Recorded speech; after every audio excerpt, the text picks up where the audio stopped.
U nás sa môže študovať jednoodborová anglistika, to znamená, že uchádzač študuje naozaj len anglický jazyk, literatúru a kultúru. Držitelia takéhoto diplomu bakalárskeho nemajú nikdy problém s uplatnením, veľmi rýchlo začínajú pracovnými ponukami, môžu začať prekladať, môžu spolupracovať s medzinárodnými firmami. Naši študenti si užijú aj kopec zábavy. Máme anglického lektora, amerického lektora.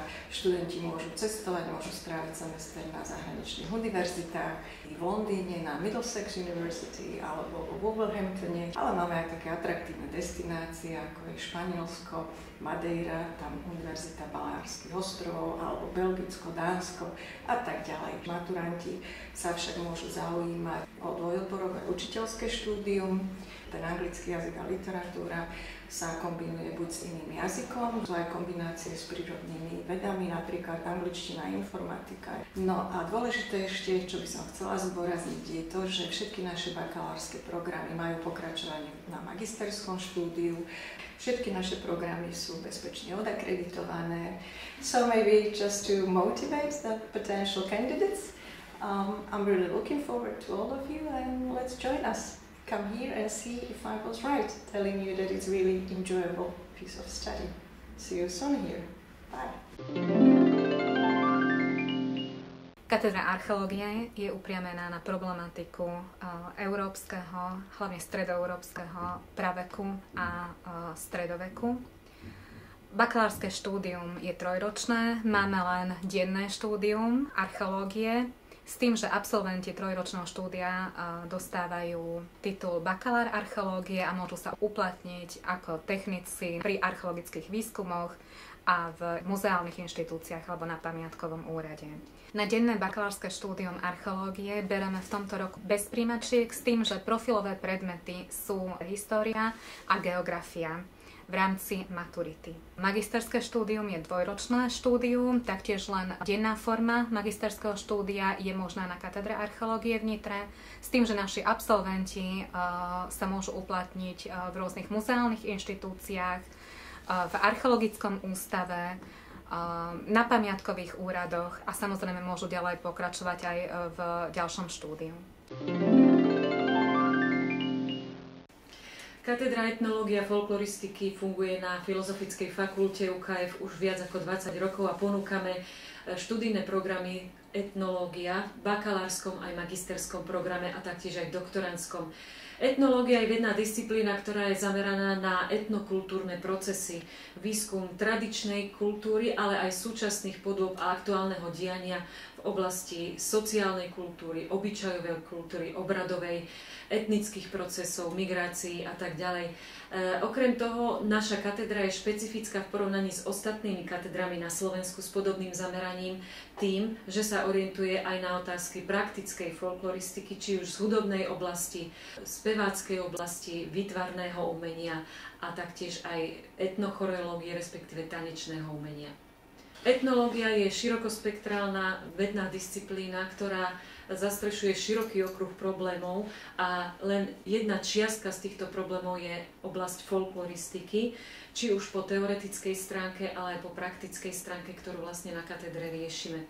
Naši študenti majú počas štúdia možnosť nielen zdokonaliť sa v oblasti kultúrnej a sociálnej antropológie, množstva etnologických disciplín, ale taktiež organizujeme množstvo podujatí, na ktorých si môžu vyskúšať a prakticky aplikovať získané poznatky z etnológie.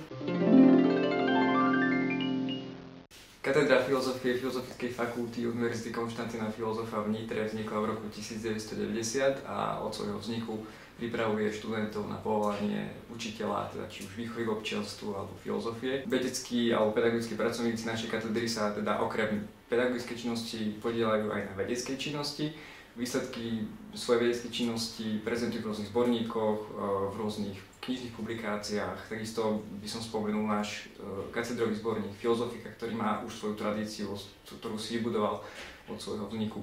Študenti našej katedry majú nadštandardné možnosti absolvovať študijný pobyt na niektorej gréckej univerzite, takisto na niektorej francúzskej univerzite. Katedra filozofie podporuje rôznorodé aktivity študentov v oblasti vzdelávania alebo aj mimoštudijné aktivity. Predovšetkým možnosť účasti na každoročnej prezentácii vedeckých prác v rámci študentskej vedeckej odbornej umeleckej činnosti. Takisto študenti majú možnosť sa zúčastniť alebo teda podieľať sa na tvorbe študentského časopisu Cesty filozofie a môžu sa stať členmi redakčnej rady.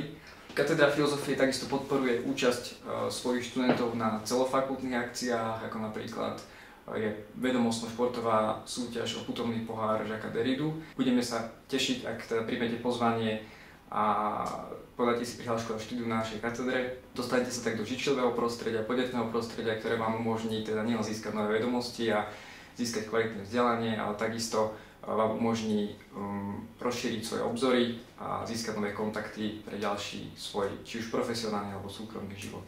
Tešíme sa na vás. Meine sehr verehrten Damen und Herren, vážené dámy a páni, bitte gestatten Sie, dass ich mich vorstelle.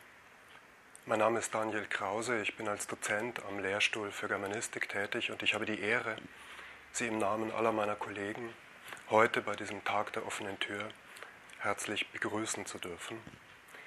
Ich möchte Sie außerdem darauf aufmerksam machen, dass ab September dieses Jahres ein neues Studienprogramm angeboten wird.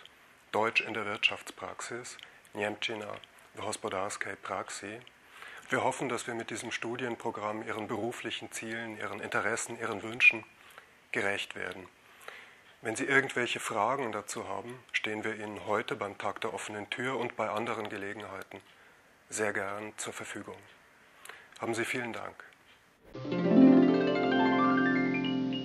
Katedra histórie patrí k najstarším na tejto ustanovizni, máme dlhú tradíciu, v súčasnosti ponúkame rozsiahle možnosti štúdia, jednak vyučujeme budúcich učiteľov, jednak vyučujeme budúcich historikov. Štúdium je zložité, to nepopieram, ale zároveň môžem povedať, že s našimi študentami zaobchádzame vľúdne, majú tu veľmi dobré podmienky na štúdium, snažíme sa ich aj zabávať.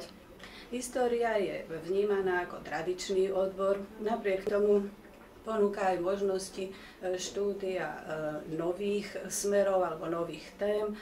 Prípadne ponúkame aj my možnosti nejakých nových postupov, ktoré sa v histórii v ostatnej dobe objavujú. Z takých ťahákov môžem spomenúť ekohistóriu alebo environmentálnu históriu. Dajú sa u nás študovať rodové štúdia, môžete sa naučiť pracovať s nejakými prostriedkami, ktoré by vám umožnili zamestnať sa v médiách. Snažíme sa, aby ten kontakt s praxou bol čo najúžší, aby naši študenti našli čo najlepšie uplatnenie už v priebehu štúdia. Môžete u nás publikovať, máme už niekoľko rokov takú možnosť, že najlepšie práce našich študentov zverejňujeme, takže už počas štúdií sa môžete stať slávnymi historikmi. Katedra sa chváli svojimi absolventami, mnohí z nich sú poslancami na rôznej úrovni, Národnou radou Slovenskej republiky počnúc, máme starostov, máme skvelých učiteľov, máme svoje zastúpenie v médiách, ale pyšní sme vlastne na každého, kto u nás štúdium so zdarom zvládne.